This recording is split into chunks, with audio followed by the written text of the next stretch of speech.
একই সাথে দুটি প্রকল্পের শুভ সূচনা করলেন মন্ত্রী সুধাংশু দাস।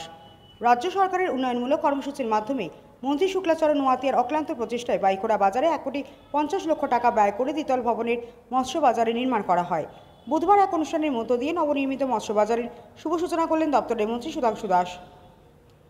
উদ্বোধকের পাশাপাশি আজকের অনুষ্ঠানে উপস্থিত ছিলেন স্থানীয় বিধায়ক তথা মন্ত্রী শুক্লাচরণ নোয়াতিয়া, দপ্তরের সচিব দীপার ডি নায়ার, আইএফএস জোলাইবাড়ি ব্লকের পঞ্চায়েত সমিতির chairman Tapas Datta, vice chairman Keshab Chowdhury, দক্ষিণ জেলার সভাধিপতি দীপক দত্ত, বিশিষ্ট সমাজসেবী সুজিত দত্ত, জোলাইবাড়ি ব্লকের বিএসসি চেয়ারম্যান অশোক মক সহ অন্যান্যরা।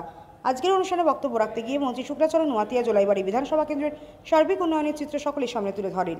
মন্ত্রী শুক্লাচরণ নোয়াতিয়া জানান, বিগত বাম আমলের সাংসদ তথা বর্তমান বিরোধী দলনেতা জিতেন্দ্র চৌধুরী ওনার সাংসদ উন্নয়ন তহবিল থেকে সাচিরামবাড়ি বাজার শেডঘরের পিলার উত্তোলন করে রেখে গেছেন। সেই অর্ধসমাপ্ত কাজের পুনরায় অনুমোদন নিয়ে সমাপ্তি করেন মন্ত্রী শুক্লাচরণ নোয়াতিয়া। অপরদিকে অনুষ্ঠানে বক্তব্য রাখতে গিয়ে মৎস্য দপ্তরের মন্ত্রী সুধাংশু দাস জানান, রাজ্য সর্বত্র কৃষকদের উন্নয়নের স্বার্থে কাজ করে যাচ্ছে রাজ্য সরকার। বাইখোড়া বাজারে এই মৎস্য বাজার নির্মাণে বাজারের ব্যবসায়ীদের পাশাপাশি মৎস্য চাষিরাও বিশেষভাবে উপকৃত হবে। মৎস্য চাষিরা ওনাদের উৎপাদিত মাছগুলি বাজারে সঠিকভাবে বাজারজাত করতে পারবে, তাই সকলেই বিশেষভাবে উপকৃত হবে। মন্ত্রী সুধাংশু দাস জানান, রাজ্যের লোকজনদের উন্নয়নে মৎস্য ও প্রাণী সম্পদ বিকাশ দপ্তর থেকে বিভিন্ন প্রকারের স্কিম রয়েছে। সরকারি চাকরির আশায় বসে না থেকে এই সকল স্কিমগুলির মাধ্যমে সকলে অতি সহজে আর্থিক দিক দিয়ে স্বাবলম্বী হয়ে উঠতে পারবে, তাই সকলেই সরকারি স্কিমগুলো পাওয়ার জন্য আবেদন করার জন্য জানান। বর্তমান সময়ে কোনো প্রকার আন্দোলন ছাড়াই বিভিন্ন প্রকারের সুযোগ সুবিধা পেয়ে যাচ্ছে লোকজনরা। অনুষ্ঠানে বক্তাদের বক্তব্য শেষে ফিতা কেটে নবনির্মিত দ্বিতল ভবন মৎস্য বাজারে শুভ উদ্বোধন করলেন অনুষ্ঠানে উপস্থিত অতিথিবৃন্দরা। এই অনুষ্ঠান শেষে বেতাগায় পূর্ত দপ্তর থেকে 81,82,000 টাকা ব্যয় নবনির্মিত পশু চিকিৎসালয়ের শুভ উদ্বোধন করলেন মন্ত্রী সুধাংশু দাস। এই উদ্বোধনী অনুষ্ঠানে উদ্বোধকের পাশাপাশি উপস্থিত ছিলেন মন্ত্রী শুক্লাচরণ নোয়াতিয়া, শান্তির বাজার পূর্ত পরিষদের চেয়ারম্যান স্বপ্না বৈদ্য, ভাইস চেয়ারম্যান সত্যব্রত সাহা, শান্তির বাজার পূর্ত দপ্তরের এসডিও প্রবীর বরণ দাস সহ অন্যান্যরা। অনুষ্ঠানে বক্তব্য রাখতে গিয়ে মন্ত্রী সুধাংশু দাস জানান, পশুপালনে রাজ্য সরকারের প্রাণী সম্পদ বিকাশ দপ্তর থেকে বিভিন্ন প্রকারের সুযোগ সুবিধা প্রদান করা হয়। লোকজনের গৃহপালিত পশু অসুস্থ হলে দপ্তরের 1962 নম্বরে ফোন করলে চিকিৎসকরা বাড়ি গিয়ে পশুদের চিকিৎসা প্রদান করবে ও বিনামূল্যে ওষুধ প্রদান করবে। সরকারিভাবে পশুদের জন্য বিভিন্ন প্রকারের ভ্যাকসিনের ব্যবস্থা আছে বলে জানান মন্ত্রী। বেতাগায় এই পশু চিকিৎসালয় নির্মাণ হওয়াতে এলাকার লোকজনরা বিশেষভাবে উপকৃত হবেন।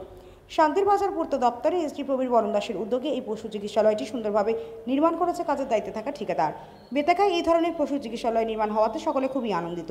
অনুষ্ঠানে বক্তাদের বক্তব্য শেষে নবনির্মিত দ্বিতল ভবন পশু চিকিৎসালয়ের শুভ উদ্বোধন করলেন মন্ত্রী সুধাংশু দাস। উদ্বোধন শেষে সকলে একত্রিত হয়ে নবনির্মিত পশু চিকিৎসালয়ের সামনে বৃক্ষরোপণ করলেন মন্ত্রী সহ অনুষ্ঠানে উপস্থিত অতিথিবৃন্দরা। এই দ্বিতল বিশিষ্ট ভবন বা মার্কেট স্টল এই এলাকার যারা মৎস্য চাষী আছেন, মৎস্য ব্যবসায়ী আছেন, তাদেরকে যেমন উপকৃত করবে, সহায়তা প্রদান করবে, ঠিক সাথে সাথে এই এলাকার মৎস্য চাষীদের মাছ চাষের ক্ষেত্রে কিন্তু আরো বেশি উৎসাহিত করবে।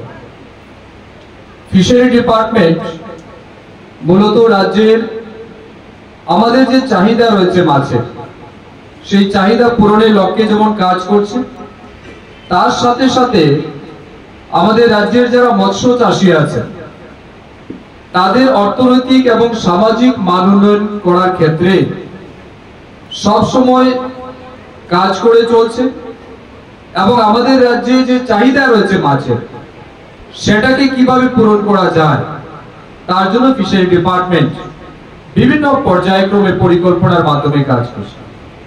ব্যুরো রিপোর্ট, হাল্লা বোল।